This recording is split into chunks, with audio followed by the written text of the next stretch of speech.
Que la paix soit avec vous. Le nom de Jésus-Christ est encore beaucoup utilisé sans qu'il soit lié à aucune écriture sacrée, ni à la vraie personne et l'histoire du Sauveur.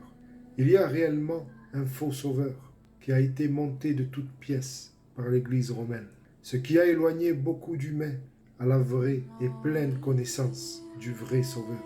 Et la première étape pour revenir à la vraie et pleine connaissance du Sauveur, c'est déjà par reconnaître que son nom n'est pas Jésus-Christ, pour commencer dans la vérité. Car sans aucun mouvement de votre part pour la vérité, vous resterez loin de la vraie perception, sans évoluer dans le chemin de la vérité et la vie. Le nom d'une personne, c'est ce qui nous permet de mieux la connaître. Même dans la vie de tous les jours, nous ressentons le besoin de connaître le nom des gens auxquels on prête attention. Les personnes dont on connaît le nom font partie de notre vie, qu'elles soient loin ou à une autre époque que la nôtre, ou même que ce soit des personnes à lesquelles on prête très peu d'importance. Du moment où on connaît son nom, ces personnes s'enregistrent dans notre vie, notre mémoire. Juste par le simple fait de connaître son nom, elles s'enregistrent dans nos archives intérieures. Il suffit d'en connaître un minimum sur la personne, en tout cas sur sa vraie personnalité. Son nom va aider à enregistrer la personne dans notre mémoire. Par contre, une personne peut nous montrer une fausse réalité d'elle-même, une fausse image d'elle-même, nous donner un faux nom. Cela trompera notre façon de la connaître. Ce qu'on aura enregistré à son sujet dans nos archives intérieures seront des fausses informations. Je vous donne un exemple. Nous connaissons tous le nom Rambo ou Rocky. Et quand nous les entendons, nous pensons de suite à cette image que l'acteur s'est donnée avec la réalité qu'il a associée. Ce qui nous vient à la pensée par ces noms, ce n'est seulement la fausse réalité de la personne qu'il s'est donnée. Et nous préférerons à présent l'appeler Rocky ou Rambo. Le reste, qui est vrai de ce personnage, nous est étranger, car nous avons appris à le connaître par ses fausses réalités. Notre subconscient l'a enregistré ainsi. Mais nous sommes loin de la vérité, de la vraie réalité de la personne. On avait seulement affaire à la fausse réalité du personnage devant un film. Tant que le vrai personnage nous est complètement étranger et sans même connaître son vrai nom, nous avons affaire seulement à l'acteur avec son faux nom et le rôle qu'il joue ou celui qu'on lui a fait jouer. Et la vraie, nous ne la connaissons pas, qui fait que nous ne connaissons pas vraiment la personne. Et pour celui qui est l'initiateur de justice et du salut, que l'Église catholique romaine a appelé Jésus-Christ, il en est de même. À bien plus forte raison qu'un simple acteur de film, il est important de connaître son nom. L'une des raisons est que son nom est le symbole même de sa vraie vie et de son vrai enseignement. Et une autre, comme on a vu, est pour ne plus lui attribuer un faux nom qui nous éloigne de toute sa vérité. Un nom dans lequel beaucoup de simples croyants, loin du vrai savoir, pensent être sauvés. Mais un faux nom vous dirige vers une fausse entité, dans lequel vous envoyez vos énergies et vos vibrations. Mais en retour, vous recevez aucune véritable évolution ou éveil.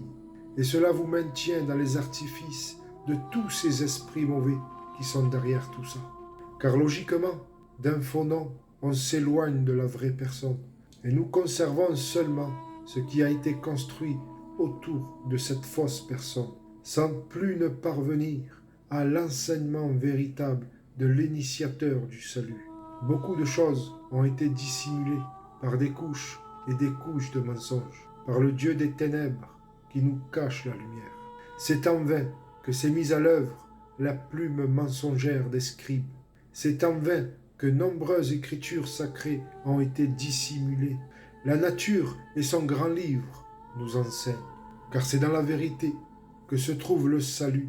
C'est elle qui nous affranchit. Il est facile de prêcher des messages d'amour, mais sans la vérité et le discernement, ces messages d'amour ne seront que séduction et poésie, des appâts qui vous attirent au néant. Sans la vérité, tout est artificiel. C'est connu que le nom Jésus existe depuis le XVIIe siècle et que c'est seulement au XIIe siècle que la lettre J a fait son apparition. Elle n'existait pas avant, et elle nous vient du dialecte anglais du XIIe siècle. Il vous suffit d'analyser, de faire vos recherches, et vous verrez. Donc ce nom a quelques centaines d'années et ne répond à aucun critère des récits bibliques. Donc le Sauveur n'a pas pu s'appeler sur la terre Jésus, car le J est une lettre récente du XVIIe siècle. Il est connu à présent que le nom Jésus n'a aucune signification ni en hébreu, ni en grec, ni en araméen, ni en latin, ni dans aucune autre langue, contrairement à ce que l'Église romaine a fait croire pendant des siècles avec sa fausse théologie chrétienne. Et ce nom est resté ainsi jusqu'à aujourd'hui. De nos jours, le nom Jésus est utilisé par tout le christianisme fondé par l'Église romaine. Le nom Jésus est trop imprégné dans l'esprit des gens. Pourtant, son utilisation est en vain. Ce nom est considéré comme quelque chose de sacré, alors qu'il n'en est rien. Il est une pure invention de l'Église romaine. Voilà à quoi le monde chrétien a été réduit. Si l'esprit de vérité vous conduit, vous aurez dû voir un chemin que dans la paléographie, la lettre J est la plus moderne de tous les caractères de notre alphabet. Elle a été créée pour différencier le son consonne de l'i voyelle. L'Église a associé le J avec le iode hébraïque, qui occupe également le 10e rang de cet alphabet. Mais le iode n'est pas à l'origine de la lettre J. C'est totalement faux.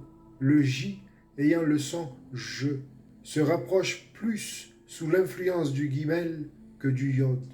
On peut dire que c'est de la fraude spirituelle.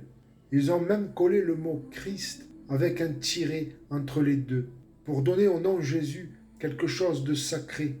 Mais ce n'est rien qu'une petite touche créative de leur part. Cela ne change rien à la fraude, à moins que Christ ait son nom de famille, à entendre beaucoup de chrétiens le prononcer. Mais Jésus-Christ, ça ne veut rien dire. Le faux nom Jésus vous a éloigné de la vraie personnalité du Sauveur et de tout ce que son vrai nom symbolise ou signifie. Et loin de connaître sa vraie personne, on est loin de connaître son vrai enseignement. Jésus-Christ est acteur dans le rôle que l'Église l'a fait jouer, un rôle à leur image qu'ils vous ont présenté et que vous avez enregistré dans vos archives, votre mémoire. Mais la réalité du vrai personnage est complètement différente, comme nous le verrons très bientôt, par la volonté du Très-Haut. Pour le nom Jésus, ne nous pouvons pas être plus clairs que ça. Le trou est assez profond pour voir la vérité. Toute utilisation avec ce nom, ou toute expérience soi-disant spirituelle avec ce nom, n'a été que mensonge et séduction. Nous avons tous été induits en erreur. La vérité n'est pas toujours bonne à entendre, mais elle est toujours bonne à savoir. Être troublé par la vérité nous ramène à être émerveillés par elle. Cet enseignement prend fin. Je vous dis à bientôt. Soyez bénis.